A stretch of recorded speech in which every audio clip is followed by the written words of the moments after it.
Thank you. Thank you for the presentation. So from your research, I think I need to go back to reactivate my Facebook and Twitter to ask for help when hurricanes hit. Due to the time limits, we are going to defer our questions into the panel session. So our next speaker is Eduardo Costa.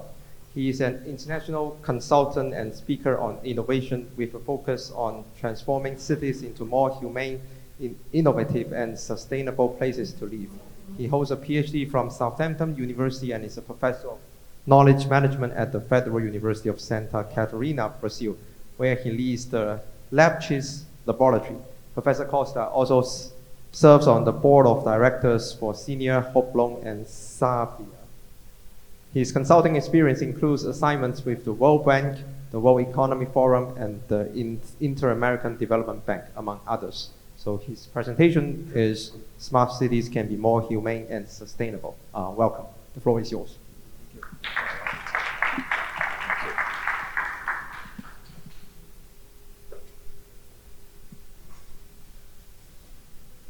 Good afternoon. I can see that you can hear there. Thank you. I'll first excuse my colleagues and myself because it's a difficulty for us university teachers to speak 20 minutes or 25 minutes or anything less than a full class. We're using to speak for 45 minutes. Sometimes we do 2 classes in a row, so it's 1 hour and a half. And so you come to a panel and it's 20 minutes, or there are worse cases. They invite you for something that's 10 minutes. So it's excruciating pain for a professor to speak for 10 minutes. So with that excuse, you can time my talk now.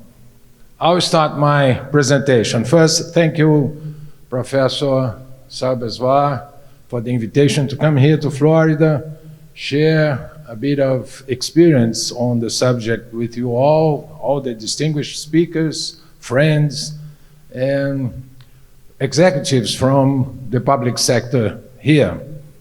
Let me see how I'm gonna work with the clicker. Now, this is the first check, how to work with this thing. Let's see if it works. Wow, wonderful. So there you are. Our friend, Professor Crutzen from Belgium, was talking about the label smart city. So I'm bringing another one. So it's a different, sort of a slightly different acronym, and it comes from Europe. There was a big movement in Europe a few years back on human smart cities. And we translated that to Portuguese, Spanish, and other languages. Our cities can be more humane, intelligent, and sustainable. Now, in Portuguese and Spanish, it reads a bit better because the acronym go X. And I asked my son, how does that sound to you in English?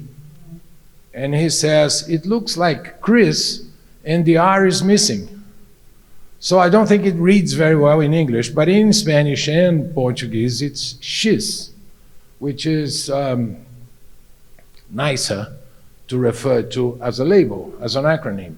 But what the main important thing is, I'll be talking about the humane side. There you are. I have to point here or there? Here. All right. Now, you've seen this slide in several presentations. Those who have worked with smart cities have seen this before. And even in a previous presentation, there was something like this in the background. And I find this picture very interesting because you have buildings, functions, everything is interconnected, and you don't see anyone. I'm not sure if you were here in the morning session. I was asking, what is the impact of all this technology on the actual residents and commuters of the city? So even in the picture, we don't show anyone. And I want to talk not about this, but about what should we do about people. So how do we transform a city so that it is more humane and sustainable, being intelligent? It's not against technology. It's just that when you think about the residents and the commuters, you start designing projects that are very different. And I'll try to show that to you through a few examples. This is Leicester Square in London. For those who knew Leicester Square years ago, it was just a big mess. Can you imagine? It was a crossing of buses, cars everywhere. And you can look at the picture now. It's a wonderful place to be. This is close to the theater district in London. And people go there and stay there, have lunch, have a snack before going to the theater. And you can even see that the buildings look better. They are all happy now. And this is people. And it was just doing what? Taking away what was ugly before. That's car, buses, they are still there, they are going underneath. But Leicester Square is an example of what we call a more humane, intelligent, and sustainable city. XIS, our acronym in Portuguese and Spanish. So I'll give you a few characteristics how we get there to this kind of situation and not. I learned this from Anthony. You just go with the clicker here behind your back, and it works.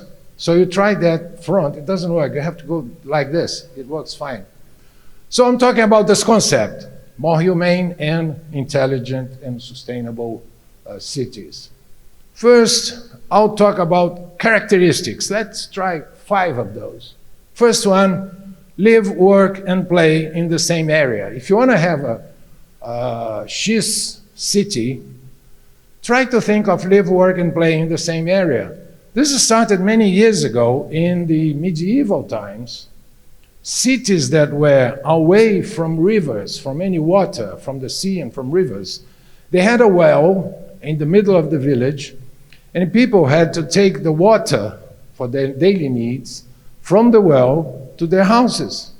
So the village was only 1 mile, a circle of 1 mile.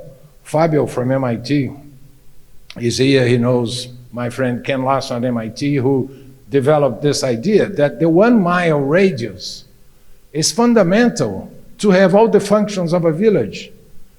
And in the old days, the villages had, the ones that were kept in Central Europe and the ones that were excavated later on, they all around 1 mile radius.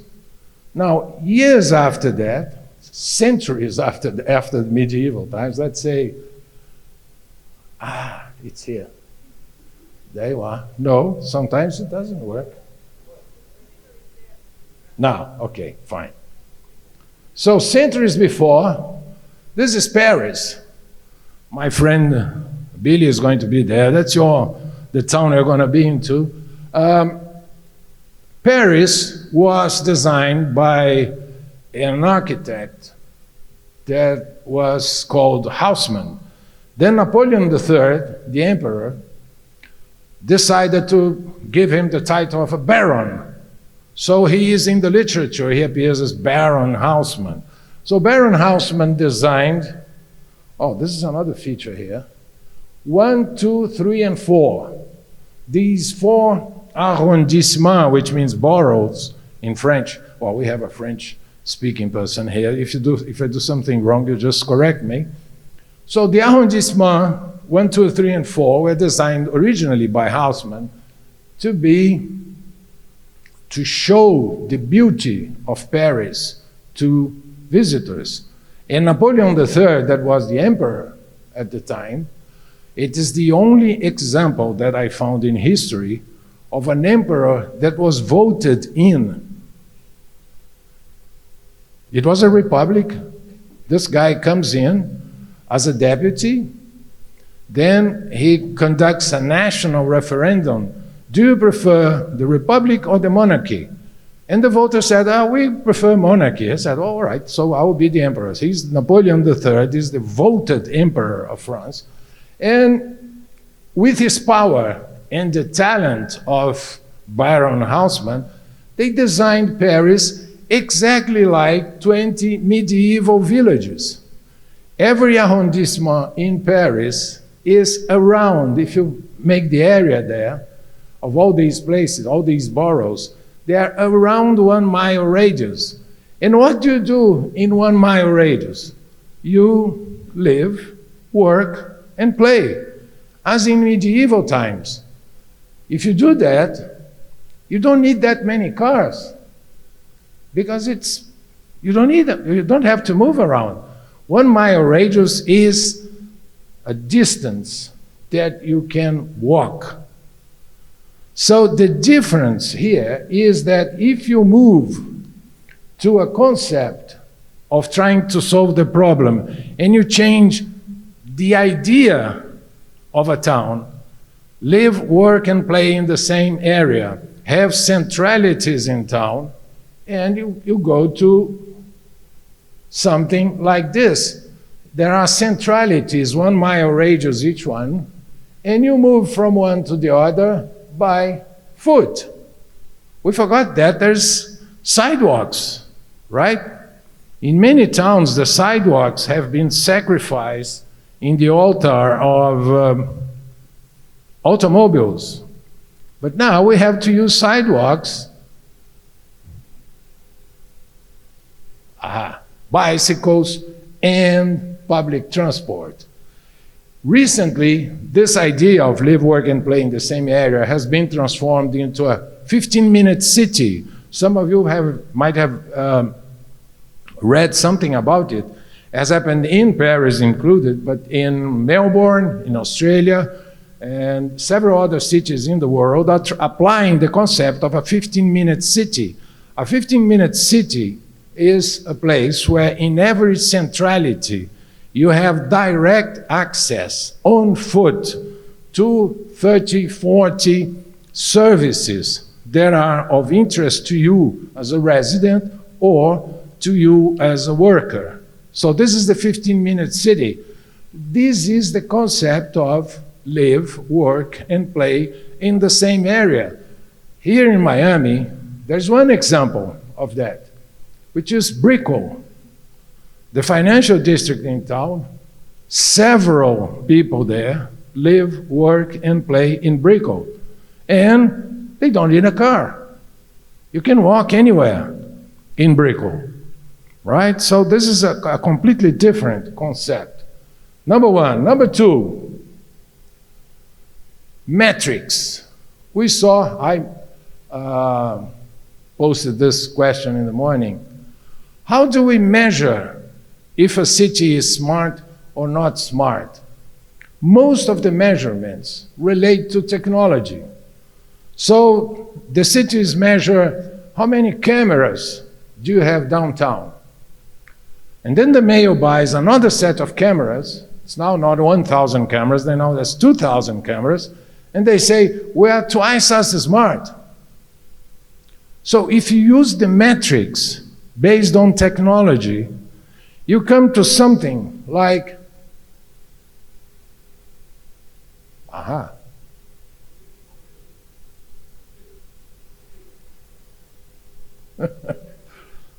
Shit. Oh, there you are.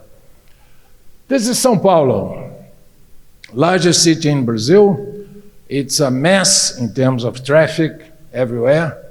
It only loses to Mexico City as the worst traffic in Latin America. And it was voted #1 in Brazil in terms of smart city. #1. I went through the report to check how could they come to this absurd, and there was a reason. Even in mobility, São Paulo is the smarter city in Brazil in terms of mobility. Now, in São Paulo, people take, on average, 2 hours to work and back, each leg. And it's the first one in Brazil in terms of mobility. So when we all become smart, we're going to take that to go to work? It's absurd. Why does that happen? Because people measure, the metrics are wrong. If the metrics were, what is the average time for the worker to go to work and return, the result would be completely different. But we're using the wrong metrics. We measure how many cameras there are in town, how many sensors, how many IoT systems we have in town, and we come to these absurd results. So that's the smart city mobility in Brazil.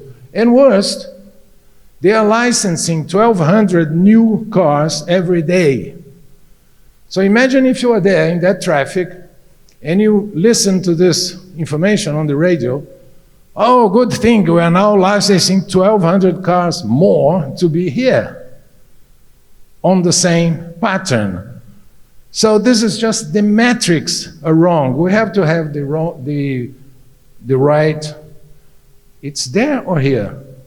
Oh, it's here. Oh, man. So we should be doing metrics in terms of the people. Just ask people. That's my question in the morning. Is it working? Whatever we did here, our smart city project was done here in this area, is it working? You have to ask residents and commuters. Not measure technology, it's useless from the citizen and the resident point of view. All right. Characteristic number 3, listen to the people. This looks like a manifesto. It's funny that the Humane Smart City movement in Europe, it was so strong, and I was part of that thing from the beginning. They even did a manifesto.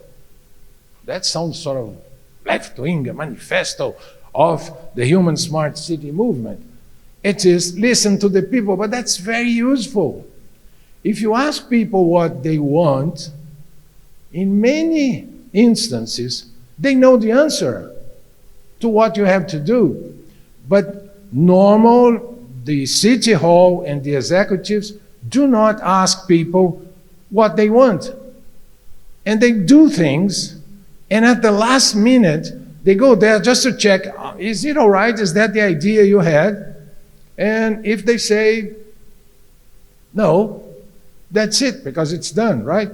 In Rio, it was mentioned here before, in Rio, the mayor started this cable car project in the largest favela. It was shown here in the morning. The largest favela, shanty town in Rio, it's called Rocinha, and they designed this cable car system for the favela. And they designed the whole system where the cable car would go through in Rocinha, and then went there with the residents' associations, there are 5 there, to explain and ask them, where do you want the stations to be? And they explained the project, and the population there said, we don't want a cable car system. The only problem we have several problems here in the favela. This is the one we don't have. We have a thing here called motor taxi. If you remember in the morning the picture of favela, the roads are very straight. So if you do a cable car, it would just go from the beginning to the top. Now the motor taxi thing that is run by the residents, they take anyone to the door of their houses. So this is not a problem. But the mayor never asked them, City Hall never asked them, do you want a cable car? You know, they went to Medellin in Colombia, saw a cable car there, found that was wonderful, and decided to do one in Rio. So these guys go back to the drawing board, let's do something else, that's not what they want. And this is a very interesting lesson. They learned that and are doing things completely different now. Now, on the opposite side, you have, some of you have been to New York. The High Line in New York was an old rail line from the Meat District to the harbor. Take meat to the harbor. And it was abandoned. Years later, they decided to tear it down. And they presented the idea, should we tear it down, to the residents. Now, two of them suggested, why don't we transform that into a park? Now, to cut a long story short, they built a number of parks with well-known architects in New York, and some people managed to open, you can see that at the back of the picture there, managed to open their buildings, commercial and residential buildings, on the third floor directly to the park. So everyone there was happy because all the buildings there just increased in price because they had now a park. Not only one, but 12 different parks designed by different architects. And it was done just by listening to the people. The two guys, just to pay our tributes to them, who gave the original suggestion, were Joshua David and Robert Hammond, residents of the area. And it takes 5 million visitors a year. It's a huge success in New York and everything. 4, and I'll go up to 5 in a minute. Plan the city for the people. Here comes our left-wing manifesto again. Plan the city for the people, but not for the cars. We are car addicts. If you all think of that, we are addicted. There was an old rock song that said, addicted to love. We are addicted not to love anymore, but to cars. And because of that, cities are planned for the car. When you say mobility, think of that. If you say city mobility, what is the thing that comes to your mind immediately? Is traffic. But mobility is not car mobility, it's mobility of the people. So we have to address that differently and think of Leicester Square and not in another lane going over a sidewalk in your town. Now, the last thing is sustainability.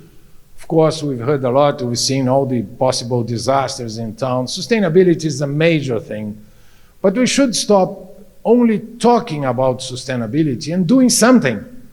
So if a city is a SHIS city, it has to have at least one major project on sustainability. Otherwise, it's just talk.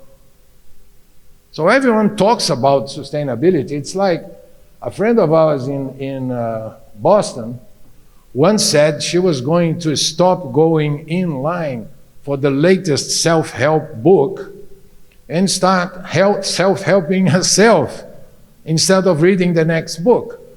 Because this doesn't make any sense. It's the same thing with sustainability. Let's stop talking about sustainability and do something. And in a town, if anyone asks, what are you doing about sustainability? You have to show one major project. Anyone. It could be on the garbage. I saw a garbage collector in Boston that had written at the back, satisfaction guaranteed or your trash bag. But it could be anything, but you must have something. In Miami, wonderfully, we have the Underline project underneath the metro rail system. It's taking a long time to complete. The metro rail line, which is 100 times more costly than the Underline, that was built in less than 5 years. The Underline is taking 11 years already. So there's a difference in priorities here.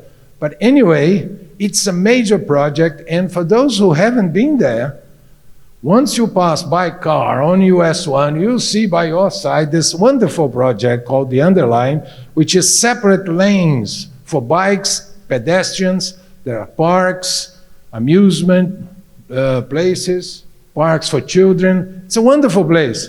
So let's say Miami has, let's there's one major project on sustainability, which is the underlying project. So to finish that, to say that your city, and I talked to a few executives from city halls around here, and there's a sort of an anxiety. Everyone is doing smart city, we are at the beginning. Oh, let me refresh, I told them before, but we are all at the beginning. Nothing really happened in terms of smart city, and our cities are really very similar to where they were 10 years ago, and there's a lot to be done. But following these rules, if you want to be more humane and think about the population. One last suggestion. There's a lot of difficulty in establishing what is the project that should be tackled first. So I have this general suggestion. If you want to do something right, talk to the children in the area. Children want large sidewalks. I do too. They want bike lanes to go to school. I want that too. And they want parks, safe parks. Everyone wants that too. So if you are in doubt, ask the children. Amongst other things, they don't drive. Thank you.